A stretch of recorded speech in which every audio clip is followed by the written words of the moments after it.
To IPO with profit. आज का video बहुत ही इंपॉर्टेंट है क्योंकि पूरे मार्केट में एक अजीब सा कंफ्यूजन चल रहा है। एक तरफ न्यूज़ चैनल्स मार्केट करेक्शन और ग्लोबल टेंशन्स की बात कर रहे हैं, सेंसेक्स और निफ्टी प्रेशर में हैं, एफआईआईज लगातार सेलिंग कर रहे हैं, और दूसरी तरफ कुछ इन्वेस्टर्स सोशल मीडिया पर अपने पोर्टफोलियो के स्क्रीनशॉट्स शेयर कर रहे हैं जहां उनके स्मॉल कैप स्टॉक्स और कुछ आईपीओ इन्वेस्टमेंट्स जबरदस्त रिटर्न्स दिखा रहे हैं। तो आखिर सच क्या है? क्या मार्केट क्रैश हो रहा है या अपॉर्चुनिटी क्रिएट हो रही है? क्या स्मॉल कैप और आईपीओ इन्वेस्टर्स वाकई करोड़पति बन रहे हैं या ये सिर्फ टेम्पररी एक्साइटमेंट है? सबसे पहले करंट मार्केट सिचुएशन को समझते हैं। मई 2006 इंडियन स्टॉक मार्केट के लिए इजी मंथ नहीं रहा। ग्लोबल अनसर्टेनिटी, जियोपॉलिटिकल टेंशन्स और एफआईआई सेलिंग ने सेंटिमेंट को वीक रखा। निफ्टी और सेंसेक्स दोनों मंथली प्रेशर में रहे। कई लार्ज कैप कंपनीज ने भी वीक परफॉर्मेंस दिखाई। फॉरेन इंस्टीट्यूशनल इन्वेस्टर्स ने में RS 30,000 करोड़ से ज्यादा की सेलिंग की और 2006 में total outflows RS 2 lakh crore से भी ऊपर पहुंच गए। लेकिन यहीं पर कहानी इंटरेस्टिंग हो जाती है। जब हेडलाइन इंडिसेस प्रेशर में थे तब स्मॉल कैप और मिड कैप सेगमेंट ने रिलेटिवली स्ट्रांग परफॉर्मेंस दिखाई। कुछ स्टॉक्स ने तो 2006 में 100%, 200% और कुछ केसेस में 500% से भी ज्यादा रिटर्न्स दिए। ये देखकर नेचुरली रिटेल इन्वेस्टर्स के मन में सवाल आता है कि जब मार्केट गिर रहा है तो ये स्टॉक्स ऊपर कैसे जा रहे हैं? इसका पहला रीजन है मार्केट रोटेशन। बहुत बार ऐसा होता है कि पूरा मार्केट एक डायरेक्शन में मूव नहीं करता। जब लार्ज कैप स्टॉक्स प्रेशर में आते हैं, इन्वेस्टर्स ग्रोथ अपॉर्चुनिटीज के लिए दूसरे सेगमेंट्स में शिफ्ट हो जाते हैं। इस समय कई फंड मैनेजर्स और analysts manufacturing, defence, capital goods, power infrastructure और सेलेक्टेड स्मॉल कैप्स में अपॉर्चुनिटीज देख रहे हैं। यानी पैसा मार्केट से बाहर नहीं जा रहा, बल्कि मार्केट के अंदर एक जगह से दूसरी जगह मूव हो रहा है। अब सवाल आता है कि क्या स्मॉल कैप स्टॉक्स में पैसा लगाने वाले सब लोग करोड़पति बन जाएंगे? बिल्कुल नहीं। यही सबसे बड़ा मिथ है। जब भी कोई सेगमेंट पॉपुलर होता है, लोग सिर्फ सक्सेस स्टोरीज देखते हैं।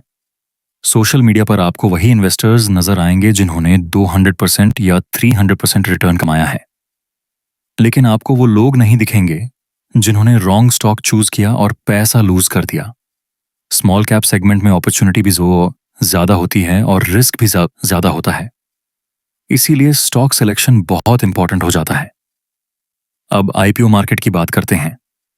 पिछले कुछ सालों में आईपीओज ने रिटेल इन्वेस्टर्स का बहुत अटेंशन अट्रैक्ट किया। लिस्टिंग गेन्स की स्टोरीज हर जगह वायरल हुई। लेकिन 2006 में आईपीओ मार्केट का मूड मिक्स्ड रहा है। कुछ आईपीओज ने अच्छा रिस्पॉन्स दिया, जबकि कुछ सेगमेंट्स में रिटेल पार्टिसिपेशन कम हुआ है। एक्सपर्ट्स का मानना है कि फ्यूचर में बड़े नेम्स मार्केट में आने पर आईपीओ एक्साइटमेंट फिर से बढ़ सकती है। इसलिए आईपीओ मार्केट कंप्लीटली डेड नहीं है, लेकिन इन्वेस्टर्स अब पहले से ज्यादा सेलेक्टिव हो गए हैं। एक और इम्पॉर्टेंट पॉइंट है जो बहुत कम लोग समझते हैं। जब मार्केट में फियर होता है तब अपॉर्चुनिटीज क्रिएट होती हैं। हिस्ट्री देखो, हर मेजर करेक्शन के बाद मार्केट ने रिकवरी की है, लेकिन रिकवरी का फायदा उन लोगों को मिला जो पेशेंस रख सके।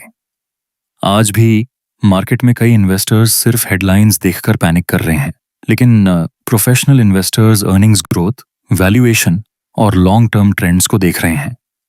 आज मार्केट को इन्फ्लुएंस करने वाले कुछ मेजर थीम्स भी पाए हैं। Manufacturing boom, defence spending, power infrastructure, AI related capital expenditure और इंडस्ट्रियल ग्रोथ।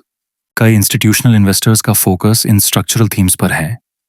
इसलिए अगर आप सिर्फ निफ्टी और सेंसेक्स देखकर मार्केट को जज करोगे तो शायद पूरी पिक्चर मिस कर दोगे। मार्केट के अंदर बहुत कुछ हो रहा है जो हेडलाइन इंडिसेस नहीं दिखाते। अब एक बहुत इंपॉर्टेंट लेसन। रिटेल इन्वेस्टर्स अक्सर फोमो का शिकार हो जाते हैं। जब कोई स्टॉक 100% ऊपर चला जाता है तब लोग उसके पीछे भागते हैं, लेकिन स्मार्ट इन्वेस्टर्स पहले बिजनेस को समझते हैं। क्या कंपनी प्रॉफिट कमा रही है? क्या उसका डेट मैनेजेबल है? क्या उसका सेक्टर फ्यूचर में ग्रो करेगा? ये सवाल पूछना बहुत जरूरी है। सिर्फ इसलिए स्टॉक बाय कर लेना क्योंकि किसी इन्फ्लुएंसर ने उसका नाम लिया है, लॉन्ग टर्म इन्वेस्टिंग स्ट्रैटेजी नहीं है। आज के मार्केट में एक और इंटरेस्टिंग ट्रेंड देखने को मिल रहा है। एनालिस्ट्स कह रहे हैं कि जून और आगे का मार्केट स्टॉक पिकर्स मार्केट हो सकता है। इसका मतलब ये है कि पूरा मार्केट एक साथ नहीं भागेगा। कुछ सेक्टर्स और कुछ कंपनीज आउट परफॉर्म करेंगी, जबकि दूसरी कंपनीज अंडर परफॉर्म कर सकती हैं। यानी स्टॉक सिलेक्शन पहले से ज्यादा इंपॉर्टेंट हो गया है। अगर आप बिगिनर इन्वेस्टर हो तो आपको क्या करना चाहिए? सबसे पहले मार्केट नॉइज से बचना चाहिए।